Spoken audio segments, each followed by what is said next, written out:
জামায়াতের আমির কি আসলেই প্রকাশ্য রাজপথে নিজের দলের দাপুটে নেতাকে থাপ্পড় মেরেছেন, গলা ধাক্কা দিয়ে বের করে দিয়েছেন? সোশ্যাল মিডিয়া থেকে শুরু করে চায়ের কাপে এখন একটাই ঝড়। সচিবালয় ঘেরাও কর্মসূচিতে ডক্টর শফিকুর রহমান এবং ডক্টর শফিকুল ইসলাম মাসুদের মধ্যে আসলে ঠিক কী ঘটেছিল?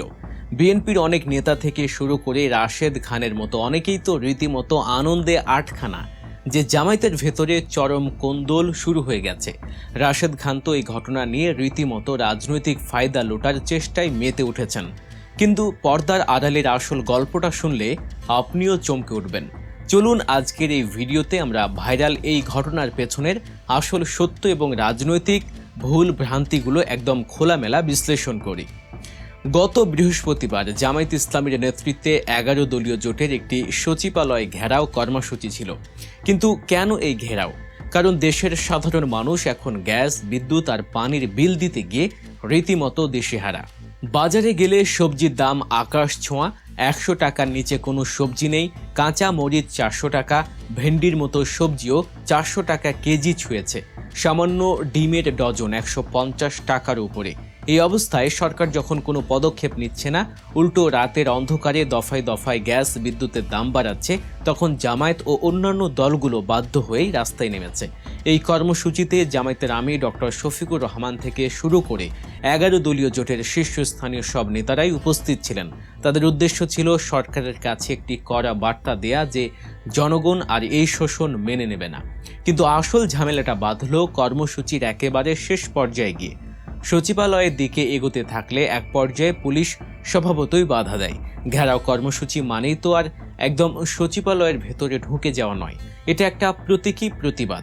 পুলিশের ব্যারিকেডের সামনে গিয়ে সাধারণত এসব কর্মসূচি শেষ হয়, কারণ ব্যারিকেড ভেঙে সামনে এগোতে গেলে সেটা আনসারদের মতো একটা প্রতি বিপ্লবের রূপ নিতে পারত, যা সরকার বা পুলিশ কঠোর হাতে দমন করত। তাই জামায়াতের আমির চাচ্ছিলেন পুলিশ যেখানে আটকেছে সেখান থেকেই কর্মসূচি শেষ করে ফিরে যেতে। কিন্তু ঢাকা মহানগর দক্ষিণের সেক্রেটারি ডক্টর শফিকুল ইসলাম মাসুদের রক্ত তো গরম।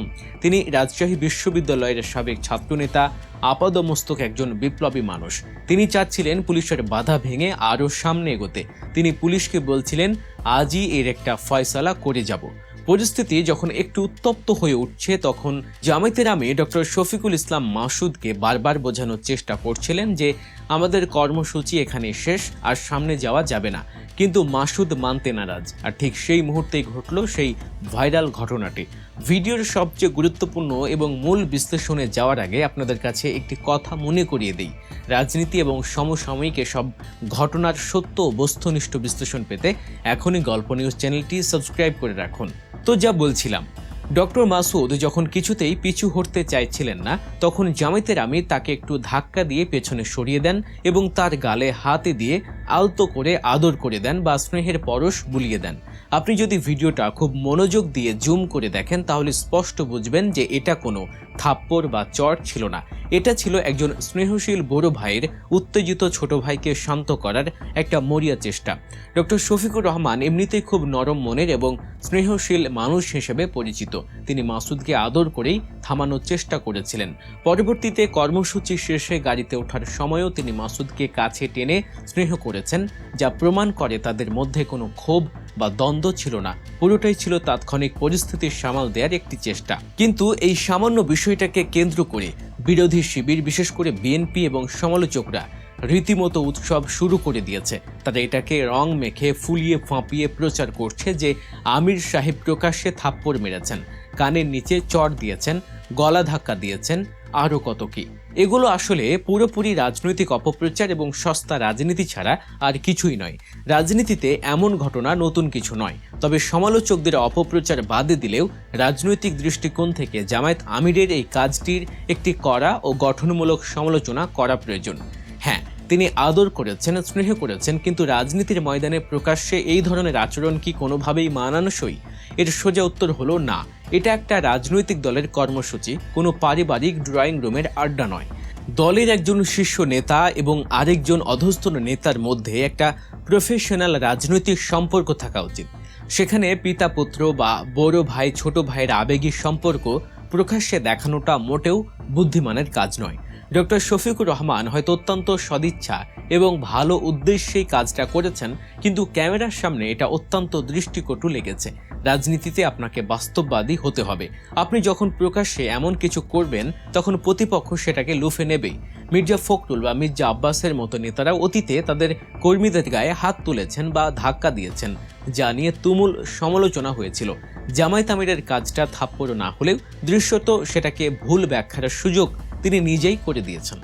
পুলিশের ব্যারিকেডের সামনে যখন ডক্টর মাসুদ উত্তেজিত হচ্ছিলেন তখন আমির সাহেব চাইলে তাকে সাংগঠনিকভাবে নির্দেশ দিতে পারতেন, দলের চেইন অফ কমান্ড ব্যবহার করতে পারতেন। তিনি বলতে পারতেন, মাসুদ আমি নির্দেশ দিচ্ছি, আপনি পেছনে যান। কিন্তু তা না করে তিনি যেভাবে গায়ে হাত দিয়ে বা গালে হাত বুলিয়ে তাকে সরাতে গেলেন, সেটা দলের চেইন অফ কমান্ড এবং রাজনৈতিক প্রোটোকল দুই দিক থেকেই একটা ভুল পদক্ষেপ ছিল। রাজনীতিতে জবাবদিহিতা এবং শৃঙ্খলার জায়গা থাকতে হবে, আবেগের কোনো স্থান এখানে নেই।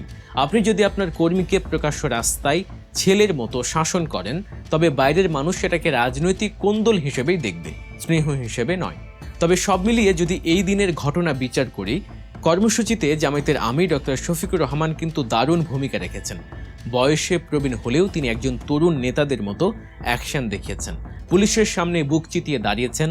তার এই সাহসী এবং প্রাণবন্ত নেতৃত্ব অবশ্যই প্রশংসার দাবিদার। কিন্তু এই একটি ছোট্ট ভুল, ওই মুহূর্তের আবেগী আচরণটি পুরো কর্মসূচির মূল ফোকাসটাকেই অন্যদিকে ঘুরিয়ে দিয়েছে। গ্যাস বিদ্যুতের দাম কমানোর দাবির চেয়ে মানুষের কাছে এখন বড় ইস্যু হয়ে দাঁড়িয়েছে আমির সাহেব কি থাপ্পড় মারলেন নাকি আদর করলেন। বিরোধীদের হাতে বিনামূল্যে একটি ট্রল করার ইস্যু তুলে দিয়েছেন তিনি। রাজনীতিতে আবেগ দিয়ে কাজ হয় না, কাজ হয় স্ট্র্যাটেজি বা কৌশল দিয়ে।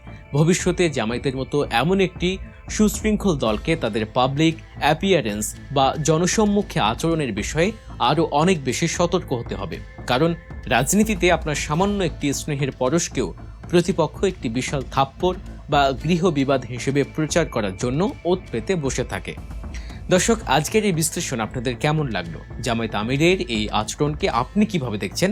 এটা কি নিছকই একজন নেতার স্নেহ নাকি চরম রাজনৈতিক অপরিপক্কতা? আপনাদের মূল্যবান মতামত অবশ্যই কমেন্ট করে জানাবেন। আর রাজনীতির পেছনের এমন সব রিয়েলিস্টিক এবং লজিক্যাল স্টোরি সবার আগে জানতে গল্প নিউজ চ্যানেলটি সাবস্ক্রাইব করুন এবং আমাদের পাশেই থাকুন। সবাই ভালো থাকবেন, সত্যের সাথে থাকবেন। দেখা হচ্ছে পরবর্তী ভিডিওতে। আল্লাহ হাফেজ।